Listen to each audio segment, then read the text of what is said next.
Bem-vindo a todos. Vamos começar agora mais uma aula de conceitos básicos de química. Vamos entender agora um pouco sobre o método científico.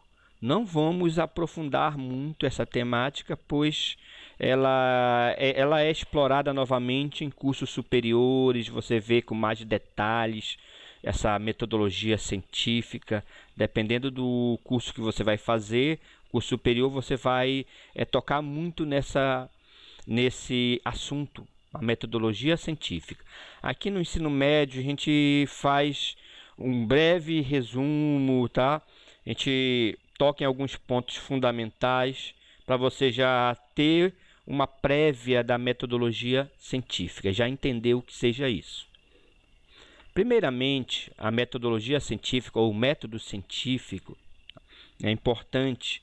O próprio nome já fala assim, método científico, ele é usado nas ciências em geral, tá bom?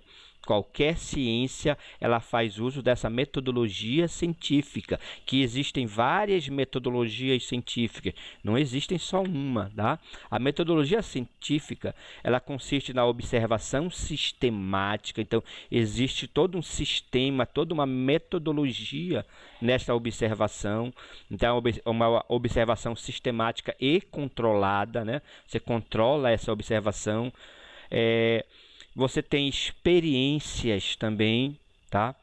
Dentro do método científico ou pesquisa de campo, tá certo? Pesquisas relacionadas ao fato que você está estudando, tá bom?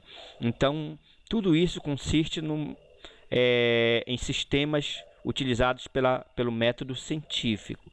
O método científico, na realidade, ele é um conjunto de regras básicas. Então, você tem regras a serem seguidas nessa metodologia científica. E essas regras que você vai seguir, elas vão produzir o conhecimento científico. Então, se você segue as regras da metodologia científica, você vai ter o que nós chamamos de conhecimento científico, né? Que ele se difere do conhecimento empírico, né? Do conhecimento do senso comum. Então você tem aí já toda uma metodologia aplicada nesse conhecimento. E esse conhecimento, ele pode ser um novo conhecimento, uma coisa nova, descoberta agora, tá? Você pode ser também uma correção ou uma evolução do conhecimento pré-existente, uma coisa que já se tinha o conhecimento, porém esse conhecimento ele evoluiu, ele melhorou através da metodologia científica, ou até um aumento na área do conhecimento. Então você faz com que aquele conhecimento pré-existente, que já se conhecia, ele aumente o seu alcance, a sua área de abrangência, tá bom? Então o método científico ele serve para ele é esse conjunto de regras que vão estar relacionadas ao conhecimento, tá bom? Outra coisa importante é que através dessa metodologia científica, tá? Que foi criada também lá no desenvolvimento das ciências, que nós já estudamos esse histórico breve, tá bom? Então, através dessa metodologia científica foi que as ciências elas deram um grande salto, tá bom?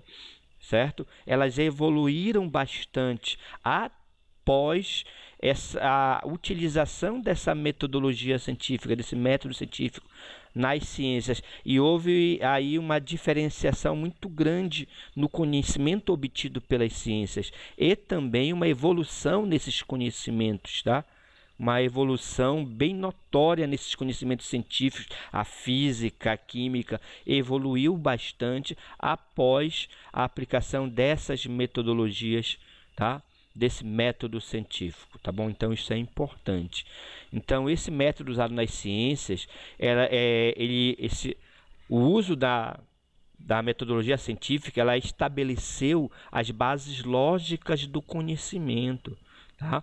E essa metodologia científica está associado também a métodos de raciocínio, olha só. Então, um método de raciocínio, nós também vamos estudar um pouquinho sobre isso, mas aqui na química, certo? Vamos dar ênfase apenas a 2 métodos de raciocínio, tá? O método indutivo, o raciocínio indutivo e o método dedutivo, tá? Esses outros dois nós não vamos dar muito ênfase, mas existem método hipotético dedutivo e método dialético, né? Tá certo? Aqui na química eu vou dar ênfase ao indutivo e ao dedutivo mais adiante, tá bom? Então este é como se diz, é um rascunho sobre o que seria um método científico de maneira bem superficial, tá certo? Então o que importa para vocês entender é que o método científico é usado nas ciências, ele consiste da observação sistemática, então ele tem um sistema, ele é controlado, ele pode utilizar experiências, pesquisa de campo, tá? Então na realidade é um conjunto de regras básicas essa metodologia científica, ok? Então não esquecer disso, tá? Agora nós vamos conhecer algumas dessas regras básicas, algumas, tá? Quer dizer, não vamos aprofundar muito.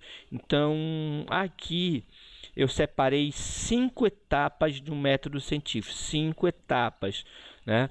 Como se fossem as fundamentais, mas dependendo do nível que você está estudando, do autor, do livro, você pode ter bem mais etapas do método científico, 8, 9, 10, tá bom? Então vocês podem ter várias etapas, você pode ter um método mais detalhado. Então aqui, por exemplo, você tem começando daqui, né? Dá 1, 2, 3, 4, 5, 6, 7. Então, como se vocês tivessem 7 passos nesse exemplo de método científico, ó, tá bom? Então você tem aqui um exemplo, mas aqui nesta aula eu vou dar ênfase a essas 5 etapas do método científico. Vamos entendê-las, tá? E vamos entender como funciona esse processo da metodologia científica, deste método que vai ser explicado, tá bom? Bem, primeiramente, a primeira etapa de qualquer método científico, pessoal, é a observação. Então, primeiro você tem que observar os fatos, os dados, você tem que ter anotações. Então, o primeiro passo seria a observação, tá bom? Então, nessa observação de um fenômeno, isso principalmente para a química, né? Um fenômeno da natureza, um fenômeno natural ou provocado, então você tem que observar esse fenômeno acontecer. E através desta observação, você vai ter fatos, dados, né? Anotações, tá? E também vai surgir aí o que nós chamamos a pergunta, né? A questão a ser resolvida. Quando você tem fatos, dados, surgem também pontos de interrogação, tá? Então você tem aí o primeiro passo seria a observação, tá? Você não pode começar nenhuma metodologia científica aqui na química sem a observação, tá bom? Após a observação, após você já ter uma questão a ser resolvida, tá? Um ponto de interrogação, você vai para reflexão ou raciocínio. Então perceba que é uma sequência, ela não pode ser alterada, isso que você tem que entender. Você pode até ter, como eu falei, uma etapa aqui no meio, que eu falei o questionamento, o ponto de interrogação, né, a pergunta. Você pode ter etapas intermediárias, dependendo do nível que você vai estudar. Mas a ordem dessas etapas, elas não podem ser trocadas, tá bom? Jamais. Então você vai ter aqui a segunda etapa como reflexão ou raciocínio. Então aqui você vai usar o raciocínio para resolver as questões que surgiram. Ou seja, você vai criar aqui o que nós chamamos de hipótese. Olha só, aqui você vai criar uma hipótese através do seu raciocínio. E aí nós vamos estudar aqueles tipos de raciocínio, tá bom? Que nós vimos já no slide anterior. Então você vai usar o raciocínio que o ser humano possui e tentar indicar uma hipótese, tá? Você vai elaborar hipótese. O que seria uma hipótese?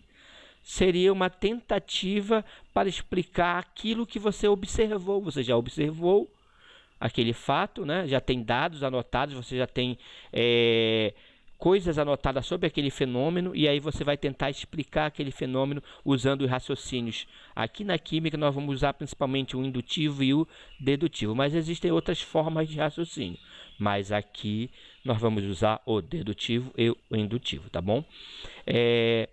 E aí você vai elaborar essas hipóteses. Então, notem que as hipóteses surgem depois da observação, aqui na reflexão, o raciocínio. E essa hipótese, ela não é uma verdade, ela é uma tentativa, é uma hipótese apenas. Você está tentando explicar aquele fenômeno que você observou, tá bom?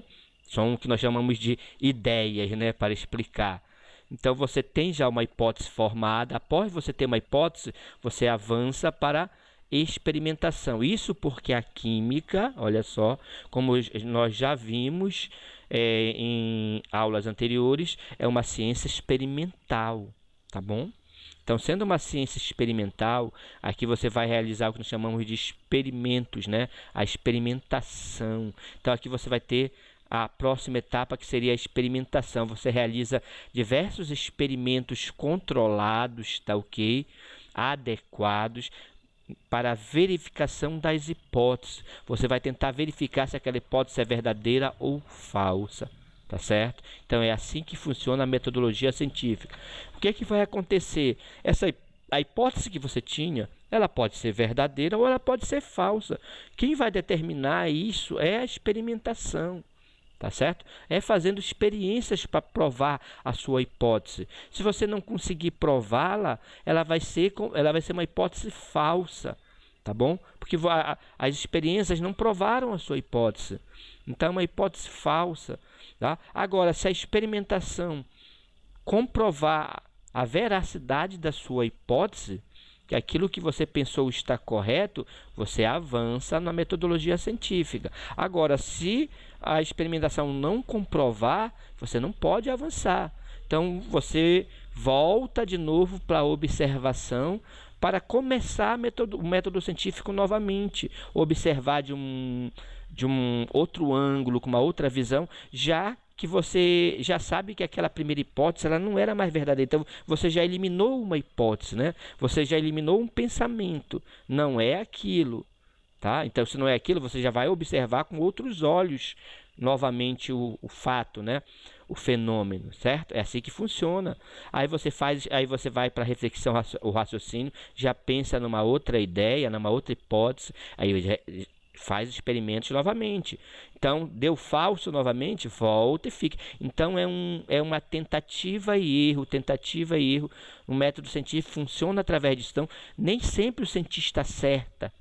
Então, muitos pensamentos eram pensamentos errôneos, mas, através do erro e as tentativas, o cientista ele vai chegar numa solução, né? Para aquele fenômeno, uma explicação. Então, é assim que funciona. No momento que a experimentação comprova a hipótese, aí você avança na metodologia científica. Tá? Ficou claro? Experimentação comprovou a tua hipótese, aí essa hipótese ela deixa de ser hipótese, na verdade, porque já teve uma comprovação que aquilo é verdade. Aí você avança na metodologia científica e chega, tá? Na quarta etapa, que seria a generalização. O próprio nome já fala, generalização. Então, o que vai acontecer? Aquela tua hipótese, ela não é mais hipótese, ela foi comprovada na experimentação. Então, ela passa a ser uma lei, tá certo? Então, se verifica aquela hipótese, tá? E se verifica a generalização que pode ocorrer naquela hipótese, ou seja, a abrangência dela passa a ser, você generaliza para outros fenômenos, ela se amplia, aí você tem o que nós chamamos de lei, tá certo? Ela passa a ser uma lei, tá? Uma lei da química, uma lei da física. Você tem diversas leis na química e na física. A lei da gravidade na física, tá? A lei da conservação da massa de Lavoisier. Então você tem leis. São leis justamente porque já foi comprovado experimentalmente, entendeu? É assim que funciona. Aí passa a ser lei. Se não foi comprovado experimentalmente, você não pode ter uma lei, tá bom? Então, você tem a generalização. Depois da generalização, você tem a última etapa chamada teorização, né? Teorização ou modelo. Então, seria a última etapa do método científico. Última, né? Entre aspas, porque seria a etapa estacionária, que é a teorização, seria a etapa máxima do método científico. Significa que aquela lei ela virou uma teoria, ela foi ampliada, né? Como assim, professor? Qual a diferença da generalização da lei para teorização ou modelo? Aqui criam-se modelos ou teorias, né, que explique aquela lei que você formulou, né, lá na generalização, e os fatos a ela relacionados, todos os fatos a ela. Ou seja, a teorização ou modelo, na realidade, é uma coisa bem maior do que a lei. A abrangência dela é maior, entendam? É isso que muda. E você tem aí um modelo que explique aquela lei e todas as outras relacionadas, tá? Okay? Todos os fatos relacionados a essa lei. Vou dar um exemplo para você tentar entender. Olha só. A teorização ou modelo, ele explica tudo relacionado à lei, inclusive, tá, abrangendo aí aquilo que ainda não foi descoberto pelo homem. Olha só, a teorização, a teoria ou modelo, ela tem um alcance até nas novas descobertas, né? Naquilo que o homem ainda não descobriu, tá certo? Então, por exemplo, olha só, a teoria celular, lá da biologia, vou usar o exemplo da biologia, nem da química, a teoria celular. O que estabelece a teoria celular? Então, notem que é uma teoria, né? Estabelece o quê? Né? Que todos os seres vivos, com exceção dos vírus, né, são formados por células. Olha só. Então, ela afirma que todos os seres vivos são formados por células. Significa que até os seres vivos que o homem ainda não conhece, olha, não descobriu aqui no planeta, ainda existem seres vivos que o homem não descobriu, eles também deverão ser formados por células, tá? Porque a teoria ela tem o alcance até nas novas descobertas, uma coisa que a lei não tem, tá bom? Certo? Então, é isso que acontece na teorização. Você cria um modelo para explicar tudo o que existe no nosso universo, no nosso sistema, tá? No nosso conhecimento. Então, a teoria é a última etapa do método científico. E detalhe importante é que essa teoria ela não é estática, não parou aí, terminou o conhecimento. Não, eu acabei de mostrar para vocês que a teoria ela continua sendo testada. Como continua sendo testada? Pelas novas descobertas. Quando o homem descobre um ser vivo novo, como eu acabei de explicar sobre a teoria celular da biologia, então, quando o homem descobre um ser novo, um ser vivo novo, e esse ser vivo novo ele é formado por células, você está comprovando a teoria celular. Então, essa teoria está sendo testada. Se algum dia, tá, em um outro planeta, o homem descobre um ser vivo, e esse ser vivo não é formado de células, tá? Não é formado de células, então aí nesse caso ele tem que reavaliar a teoria celular, ela tem que ser reavaliada, tem que ser reformulada ou até mesmo abandonada para se criar outra. Então é assim que funciona a metodologia científica. A teoria ela não é eterna, ela está o tempo todo sendo testada através de novas descobertas, tá bom? É um ciclo, ou seja, se a teoria ela não está mais de acordo com os novos conhecimentos, você tem que começar, tá, de novo a metodologia científica para se criar uma outra teoria ou melhorar a teoria existente, tá bom? Então, estas são as etapas básicas que eu vou citar nessa aula da metodologia científica, do método científico. O método científico é um ciclo contínuo, por isso existe a transitoriedade das teorias científicas, né? Outro exemplo está aqui, olha, o modelo atômico, né? Ou a teoria atômica, ela sofreu diversas modificações, tá bom? Essa teoria. Então, ela foi sendo melhorada pelas novas descobertas. Então, quando o homem chegou na teoria atômica, não acabou, tá certo? Não acabou a teoria atômica. E através da observação, novos experimentos, essa teoria atômica ela foi sendo adequada aos novos conhecimentos, ela foi sendo melhorada, tá bom? Então, esta é a metodologia científica, ou método científico. Então, o mais importante para você é entender essa sequência de etapas, como funciona essa metodologia científica, ok? E agora nós vamos falar um pouco sobre os tipos de raciocínio, já que esses tipos de raciocínio ou métodos de raciocínio serão utilizados na metodologia científica. Como eu falei para vocês, eu vou destacar aqui na química 2 métodos de raciocínio, o indutivo e o dedutivo, mas existem outros. Bom, o indutivo é aquele que parte de premissas particulares, olha só, premissas individuais, particulares, tá? Para uma premissa maior, para uma coisa mais geral. Então você tem a generalização. O método científico, ele utiliza muito esse método indutivo. O cientista, ele analisa vários experimentos particulares, olha, vários fatos particulares. Então ele vai de vários experimentos para posteriormente ele fazer uma generalização, que é aquela etapa lá, logo depois dos experimentos, né? Generalização. Então, isso é um exemplo da metodologia científica, do raciocínio indutivo, né? Já o raciocínio dedutivo, ele já parte de uma premissa geral, veja bem, de um conhecimento geral para analisar um conhecimento, uma coisa particular, tá certo? Uma coisa menor, certo? Uma premissa menor. Então, você vai do geral para o particular, tá? Então, você tem aí, a diferença é o contrário, não é o contrário da outra. O indutivo, do particular para o geral, o dedutivo, do geral para o particular, ou seja, de uma premissa bem maior para analisar um fato particular, tá bom? Então, vamos ver um exemplo. Olha. Quando eu falo todos os homens são mortais, eu usei aqui o raciocínio indutivo. Bom, vamos entender. Como é que eu sei que todos os homens são mortais? Analisando, tá, o que acontece com cada ser humano. Todos morrem, olha. Todos morrem um dia. Não existe nenhum ser humano que é eterno, que não morreu até agora.